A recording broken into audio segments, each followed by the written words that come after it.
Hello? What are you doing there? I was just looking for Baby Yoda.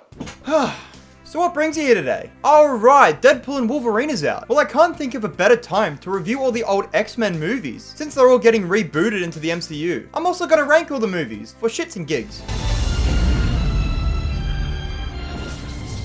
Man, I really wish I wasn't a 2004 baby so I could see the hype for this movie coming out. I believe it was the success of this movie and the first Spider-Man to really shoot superhero movies into the mainstream. This is also a bad thing, as it eventually gave us phase 4 of the MCU. But we aren't talking about the MCU.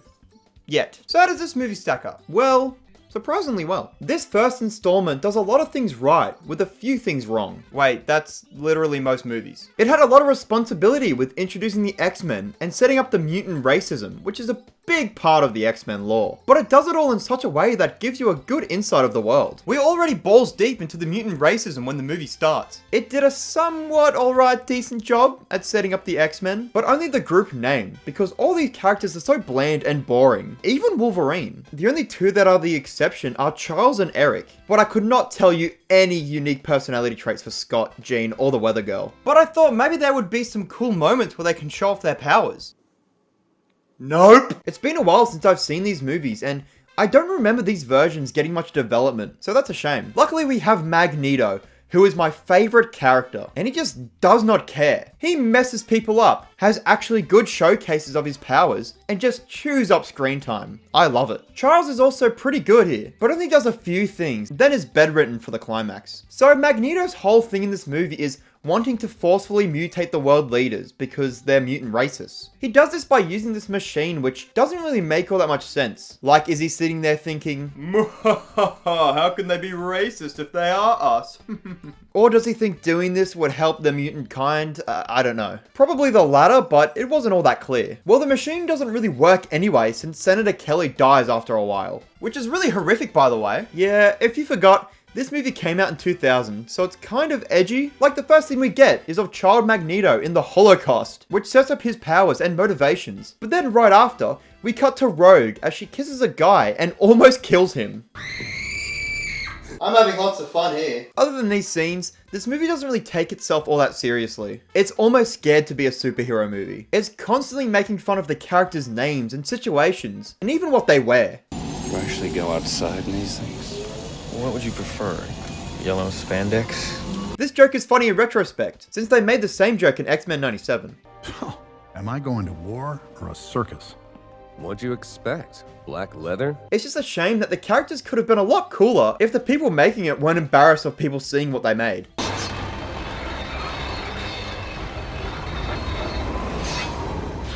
See, that was almost cool, but that's not how physics work. Shut up, voiceover Tom. Watch this. Whoa, whoa, whoa!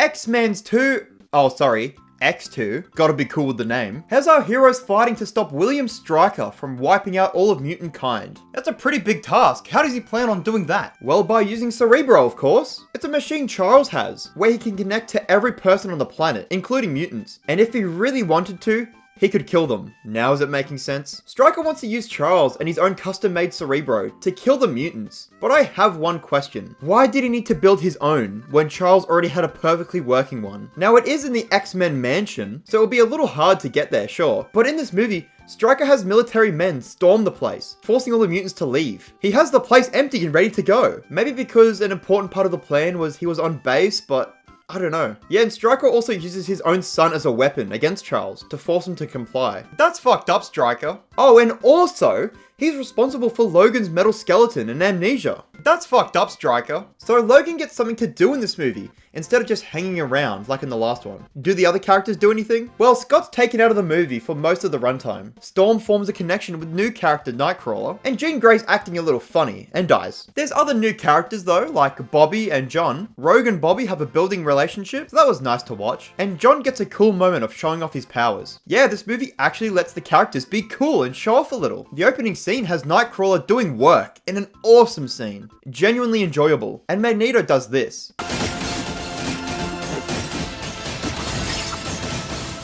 Still the best character, I think. And he teams up with the X-Men to stop Charles. He just starts insulting the others, and it's fun to watch. We love what you've done with your hair. This movie is a great improvement over the first one, with better character moments, a decent plot, and some setup for the next movie. I bet that's gonna be even better!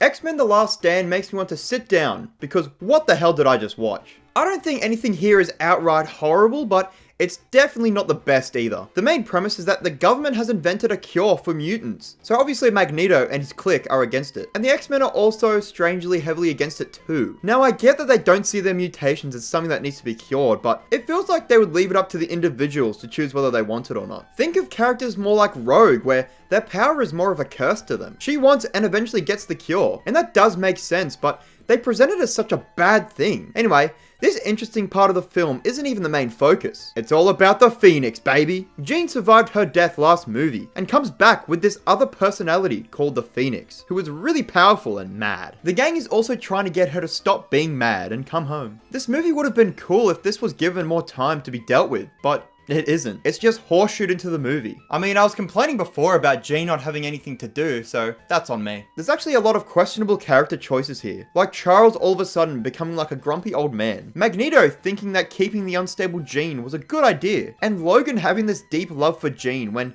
they barely even know each other. I don't think these two ever have a conversation for more than 5 minutes. Think about it. They meet in the first movie, they deal with the conflict, Logan goes to discover his past, he gets there at the start of last movie, they deal with the events in that movie, then she dies. I love you, Spoon. No, we can't. Also, this movie does some weird stuff like kill off Charles Xavier. Yeah, Jean just kills him without it leading to anything. It's just there for shock value. As well as Magneto losing his powers to the cure, only for them to come back anyway. It just feels so pointless in the end. Oh, and guess what? The post-credit scene has Charles still alive, somehow. I don't know how he can come back from this, but this makes everything even more pointless. I really don't have much else to say about this, because everything was just dumb and bad, but Magneto moving a whole bridge was pretty damn cool. Oh, and I almost forgot they introduced Beast. He's cool. I like the hairy man. Oh baby Yoda, where are you?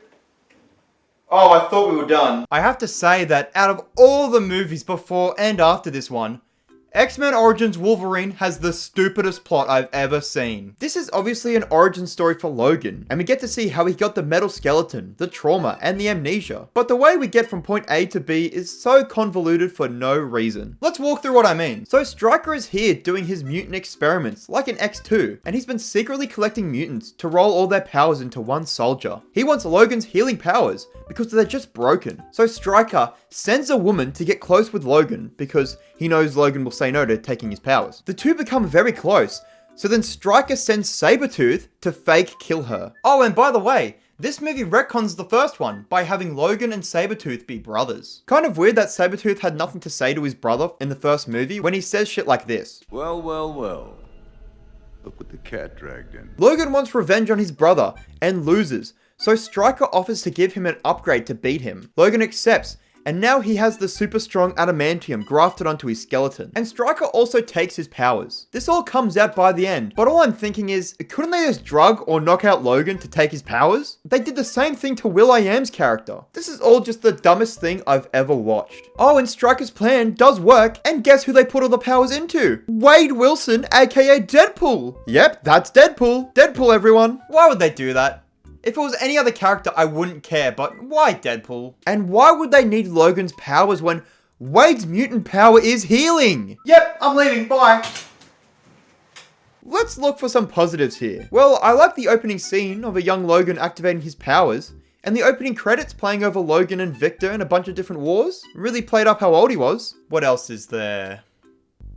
Oh, there's, yeah, I got nothing. Back to complaining. They decide to shove Scott in here, and guess what? He doesn't do much. They introduce Gambit, and this is the only movie he's in. What a waste. As soon as Logan escapes Stryker with his metal skeleton, Stryker wants to kill him, but completely forgot that he just made him invincible. At the end of the movie, Logan loses his memories by Stryker shooting him in the head with adamantium bullets, saying that the brain will heal, but the memories won't. Is that science?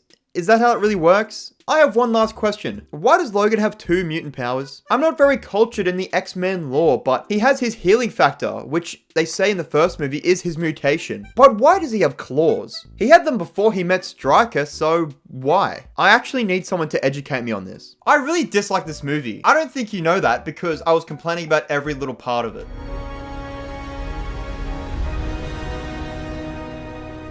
I'll be completely honest with you. I have no idea how to review this movie. It's a great film, easily the best one by far. But I don't know what to say. X-Men First Class is a prequel movie that gives us the backstory of Charles and Eric and how they were sent on their separate paths. They also have to deal with Kevin Bacon trying to start World War III. It's really cool seeing stuff we know from the other movies come to be, like Hank's transformation into Beast, which doesn't look great by the way. How the X-Men were born, and how Charles lost motor function in his legs. Even Cerebro got an origin story. The world as well isn't familiar with mutants, just yet, so it's nice to see a less racist world. And the team here have yellow and blue uniforms. The first movie would have ripped them to shreds. See, I really don't know what to talk about. The characters are great, the plot is fine, everything's just good. Except Eric's costume at the end. That isn't fine. And there's even a fun little Wolverine cameo thrown in there. Alright, next movie.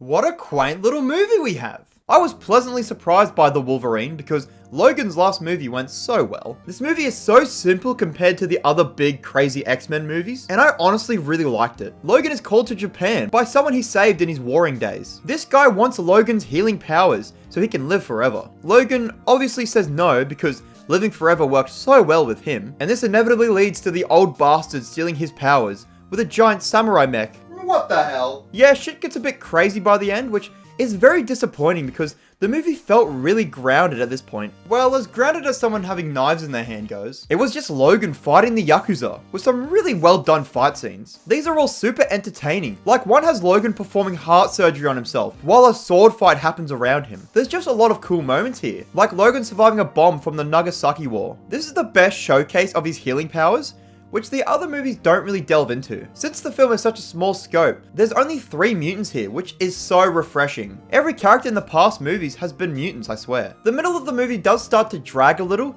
with the characters just hiding out, but gets back to the action pretty quick. I also have a small nitpick. When Logan is fighting the cringe-ass mech, it cuts off his claws, so you think the bone claws would grow right back, right? Wrong. They just don't, until it's time to stab the old man. The post-credit scene has old Magneto showing up again, as well as Charles. Maybe he can explain how he came back to life? You're not the only one with gifts. Well, that doesn't help. They were hinting at something big happening, but I'm sure we won't ever find out what that is.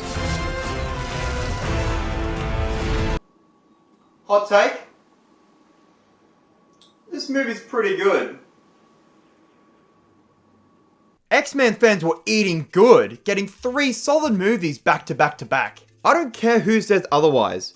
Days of Future Past is the best X-Men movie, hands down. It has such a wild premise that just works so damn well. It combines the future characters from the old trilogy and the younger ones from First Class. And it's so weird seeing young Charles interact with Logan. So in the future, the world has gone to shit because of these mutant-killing robots called Sentinels. They do a good job showing how threatening these things can be, because they fuck up every mutant they come across. The last of the mutants must go back in time to stop Peter Dinklage from creating these robots. So who's the right man for the job?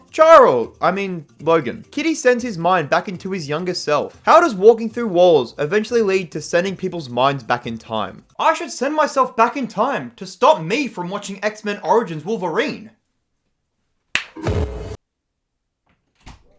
Wow, I'm so much happier. I'm getting off topic. Logan goes back, stops Mystique from killing Peter Dinklage, and the future is saved, and a lot has changed. No, not you again! So if there's any future retcons in the other movies, we can blame it on the timeline being changed. This plot is just so interesting, and all the performances from the actors are top tier. You can tell that everyone is earning their paychecks because the characters are still so good. I also really like that Logan knows a lot more of what's going on. As in the other movies, he's been playing catch up. This movie also introduces Quicksilver, and boy does he steal the show in only one scene. He's just so fun to watch, but they only have him in a small chunk of the movie. I don't mind this because it makes him feel more special. I also enjoyed all of Charles and Eric's conversations. As you can tell how divided they are. This is just a fantastic movie.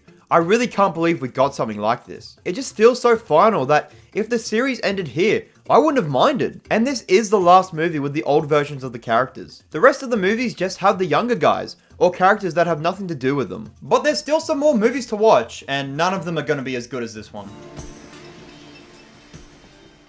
Deadpool is a movie with lots of vulgar jokes and a lot of heart, which you wouldn't expect from a movie like this. I know a lot of people have issue with the humor in this film, but I fucking love it. You look like an avocado. Had sex with an older, more disgusting avocado. Yeah. Not gently, like it was hate fucking. I've seen this so many times, but it honestly still makes me laugh. Ryan Reynolds is great as the character, and I'm glad he got another shot after the dumpster fire. The plot isn't anything crazy, it's just Wade getting revenge on the person who made him look like a ballsack. But it's really satisfying when the guy does die. Francis is just an asshole, and he didn't even have any crazy powers. The story may be simple, but elevated by the fun fight scenes, and the small cast of characters whom I really like. Colossus gets more spotlight, and I bet you didn't know that he was in the last couple of X-Men movies. Negasonic Teenage Warhead is a neat little character. And how can you not love Vanessa? Her and Wade are so cute together. There are some serious moments, which balances out all the lol funny moments. And I find it impressive that Reynolds can flip-flop between being serious and comedic. One thing that isn't really a complaint, but something I thought of was that having characters like Wade and even Logan kind of voids any tension, because you know they're immortal, which is something the Wolverine handled really well. But I guess in this movie, it was more about keeping Vanessa safe. I even think the pacing is fun, which is weird to say. The story's told out of order by Wade, which is obviously very in character. And I love when movies do different things. For example, you know how in origin stories, it's a big heroic moment when the character suits up for the first time? Well, here Deadpool suits up and guns down 3 people. Gotta love it.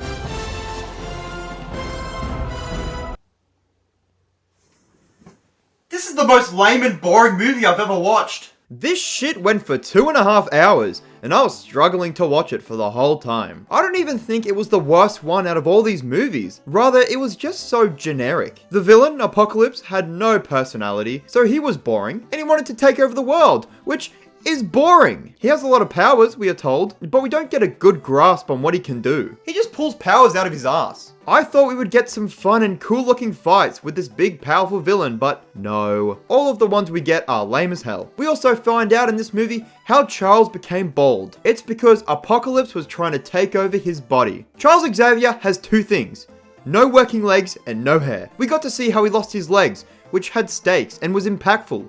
But this is just so lame. Think positive, Tom. There must be something good about this movie. Young Scott is here, and he has a tiny bit more personality than before, only a small amount. Actually, the only big thing that happens to him is that he gets his powers and his brother dies. I'll miss Alex. He was cool. We get a few more younger characters that we've seen before, like Nightcrawler, Storm, and Jean. I liked what they did with each of these characters, and they also foreshadow some Phoenix stuff. Quicksilver also returns to give us yet another awesome scene. I can honestly say that this single scene is the best part of the whole movie, hands down.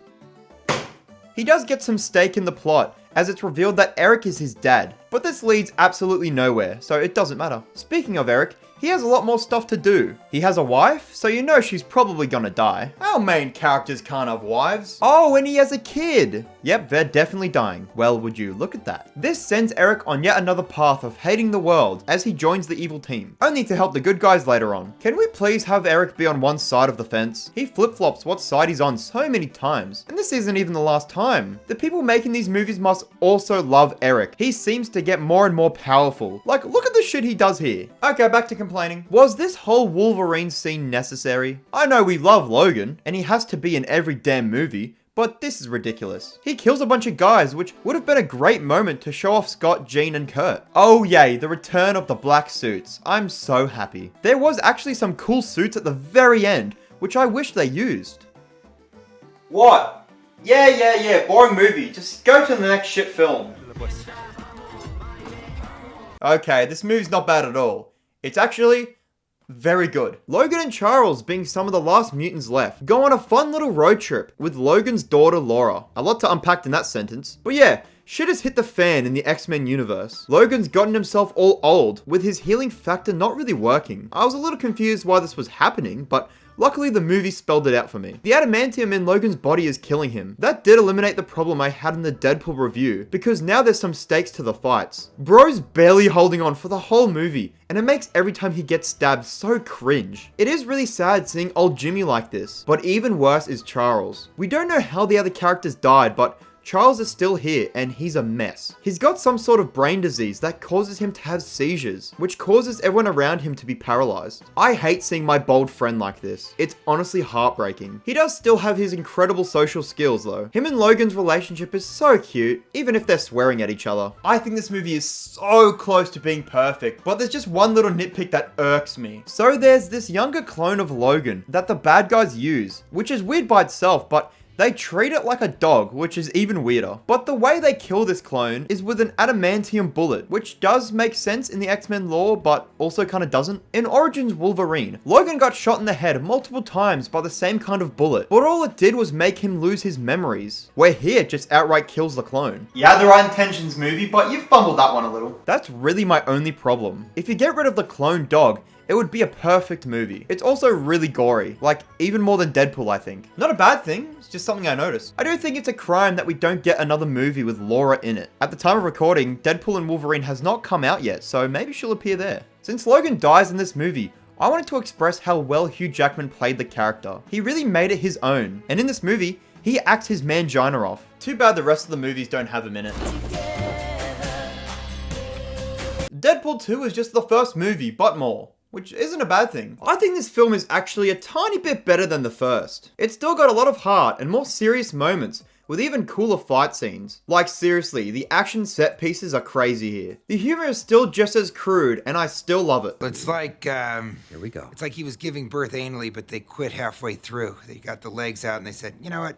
I'm done. The plot here is this guy, Cable, came from the future to kill a kid named Russell to save his family. Wade believes that saving Russell will help him reunite with Vanessa in the afterlife. Oh yeah, Vanessa died at the start of the movie. I'm glad to see that they kept the cast from the last movie relevant and continue to add to it. I love all the new characters. Cable is pretty decent as a villain, but comes around in the end. Saving Wade, which is somewhat of a character arc. He's the serious guy for Wade to bounce off. And I thought he was going to be a boring character with no personality. Well, he is Scott Summers' future son, so that makes sense. So, Cable is from the future and looks pretty old, and here's Russell in the same time period. How the hell does Russell look so young compared to Cable? Does this mean Scott has already had a kid in the present 2018 day? It just makes no sense to me. I really enjoyed all the cameos this movie had, from big actors being dumb side characters to the X-Men from the last movie. They are all great. A gripe I have is that this movie should be taking place in the present day of 2018. So how do the young X-Men look like this when they should be old now? Blame the timeline changing.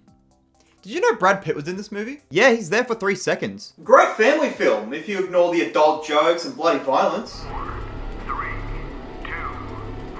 X-Men Dark Phoenix is such a nothing burger of a film. It feels like nothing happens here, and just feels made out of obligation. Someone please tell me I'm wrong, because I really dislike this film, mostly because of the events of the film are just strange. So Jean absorbs the Phoenix Force in space and becomes the Dark Phoenix, and straight away there's a problem here. At the end of Apocalypse, didn't she already have it? Like, what is this then? Some aliens come to Earth and want the Phoenix Force because it destroyed their world and they want to take over Earth as their new world? Why would they want something that wiped out their people? Wouldn't it make more sense if they just wanted to kill Jean? It'd probably lead them to the same position anyway. It just doesn't sit well with me. Meanwhile, Jean struggles to control this power, and every time she gets a little overstimmed, she loses her shit. She just goes around and starts fucking shit up for no reason. It's just so weird and poorly done. Props to Scott for sticking by this girl who's murdering people. That's loyalty. Even the other characters are weird here. Raven is so pissed off at Charles for being chill with the president for no reason.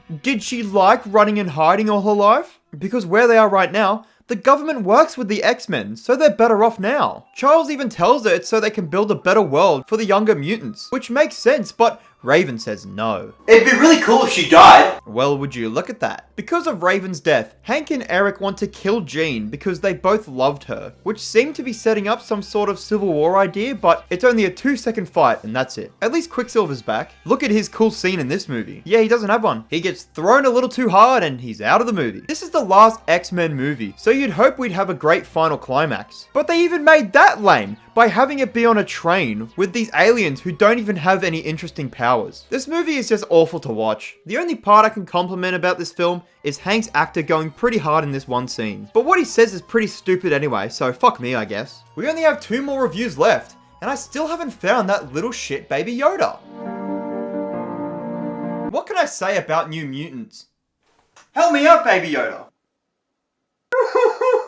It's a horror movie, apparently. Could have fooled me because this wasn't scary. The main character would work really well if they went full throttle with the horror element, but they don't. Danny has the power to manifest people's fears, which he accidentally does to the other characters throughout the movie. I think this was meant to be a mystery, but it's pretty damn obvious. She's at a hospital, I think, with 4 other patients, and the doctor, who, you guessed it, is the villain. What's neat is that she's prepping the teenagers to send them to the facility we saw in Logan. That's actually a pretty cool way to connect it to the rest of the movies. And it makes sense why it's these characters in particular, because they all have pretty great abilities. Is that the guy from Stranger Things? I was worried that these characters would be pretty boring, and they almost were, but there are a few nice character moments between them that make me at least tolerate them. Everything comes to a head when a giant CGI demon bear comes out of nowhere to eat everyone. That's Danny's fear, because of some metaphor, so that's why it's here. It makes just as much sense with context. But she defeats her inner demon, and they all walk off. What a stupid way to cap off the Fox films. Yes, we still have to talk about Deadpool and Wolverine, but that's in the MCU, so this is the last in the Fox universe. It's just underwhelming.